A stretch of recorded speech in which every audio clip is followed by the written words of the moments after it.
Bonjour à toute la synagogue de Flegg ainsi qu'à ceux qui nous écoutent. Tu ne feras point cuire le chevreau dans le lait de sa mère. Le célèbre interdit de Mishpatim, on va le retrouver 2 autres fois dans le Chumash, qui constitue en tout une chazaka puisqu'il apparaîtra en tout 3 fois. Il y a un message qu'on peut y trouver, c'est le lien entre la mère et son fils, ou plutôt la nécessité du fils à devoir quitter le giron maternel. La Torah, par exemple, avec la mitzvah du Shiloh Haken, qui constitue à renvoyer la mère des oiseaux, elle indique une fois encore un départ obligatoire de la mère. Dans Bereshit, on dit que lorsque l'homme va devoir se marier, il devra quitter ses parents. Lo tevachel gedi bechelev imo. Les initiales de ce verset forment la Gematria 436, qui est la même que le mot talou, suspendre, dépendre. On montre encore l'importance de ne pas relier le fils et la mère, et ce même quand ces deux-là sont morts. On peut établir un raisonnement a fortiori suivant.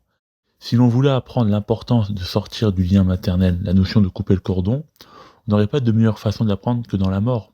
Si déjà je ne peux pas lier la mère et le fils dans la cuisson, a fortiori quand ils sont vivants, s'ils ne doivent pas être réunis même dans la mort, à plus forte raison étant vivants. Pourquoi ?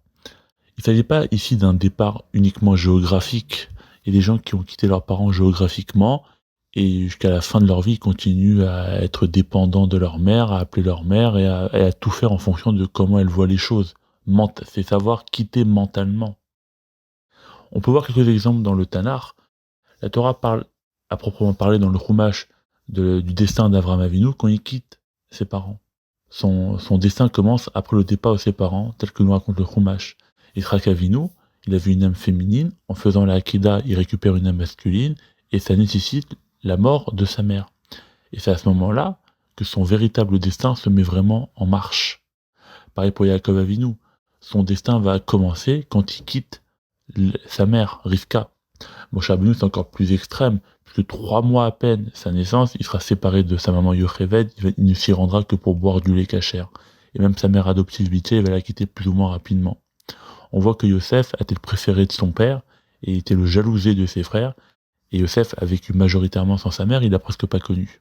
Ses frères, qui eux ont connu leur mère, vont devoir se prosterner devant celui qui a le moins connu sa mère, qui est sorti donc le plus rapidement du piège maternel. Et sa mère elle-même, en rêve, va devoir se prosterner devant lui, comme un signe de victoire de lui envers elle. Yosef, il va être séparé de ce problème-là, et c'est pour ça qu'entre guillemets, le destin pour s'en venger va le faire rencontrer une femme plus âgée, une femme interdite, en la personne de la femme de Potiphar, qui fait office ici de mère interdite. Et Yosef va lui-même fondre en larmes devant Binyamin, qui est encore un niveau au-dessus de lui, parce que Binyamin est venu au monde en tuant sa mère, donc sans la connaître totalement.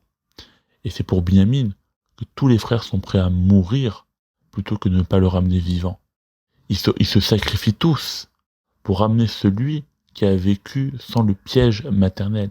Parce que celui qui reste collé à sa mère, il ne pourra jamais devenir ce qu'il doit devenir.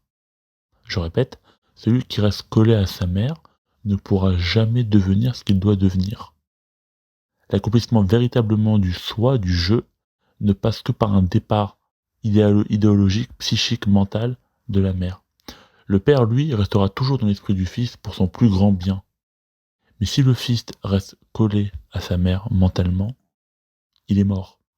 Dans la Gemara Psachim, à la page 67 à Moudbet, on a une marloquette entre Rav et Shmuel sur qu'est-ce qui domine, ce qui est en haut ou ce qui est en bas. Le lait sur la viande ou la viande sur le lait.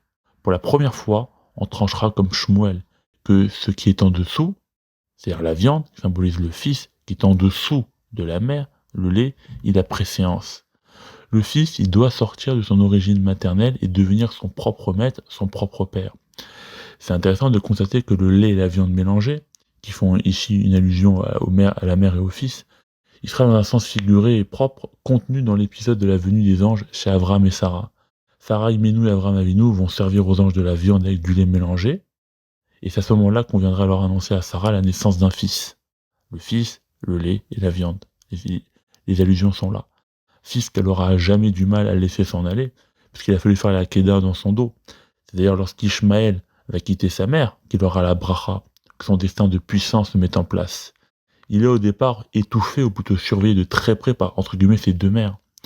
Je finirai avec le cas exceptionnel de Shimshon. Shimshon, il a beau battre dos sur ventre, comme dit le verset, les Philistins, on sent que son destin peine à avancer, puisque chaque jour il rentrait chez ses parents, après avoir vécu des ennemis d'Israël. C'est un Tanguy, quelque part. Et donc la grandeur, elle va appartenir à celui qui a accompli ses exploits, ses triomphes moraux, à partir du moment où il sortit du cercle maternel, parental. Shimshon est tellement empêtré dans cette glu maternelle qu'il a fallu qu'on lui mette une femme d'un interdit total, Dalila, une Goya dépravée, pour faire parvenir à Shimshon la capacité à quitter sa mère pour accomplir ce destin. On peut le voir de deux façons. Le fait d'être resté collé chez sa mère, ça a privé Shimshon de la lucidité et de la résistance morale face à Dalila. Alors que Yosef, qui est sorti de chez sa mère très tôt depuis des années, lui a pu résister chaque jour à Potiphar. Ou alors on peut le voir de l'autre façon. L'acte le plus historique et célèbre de Shimshon aura été son dernier acte.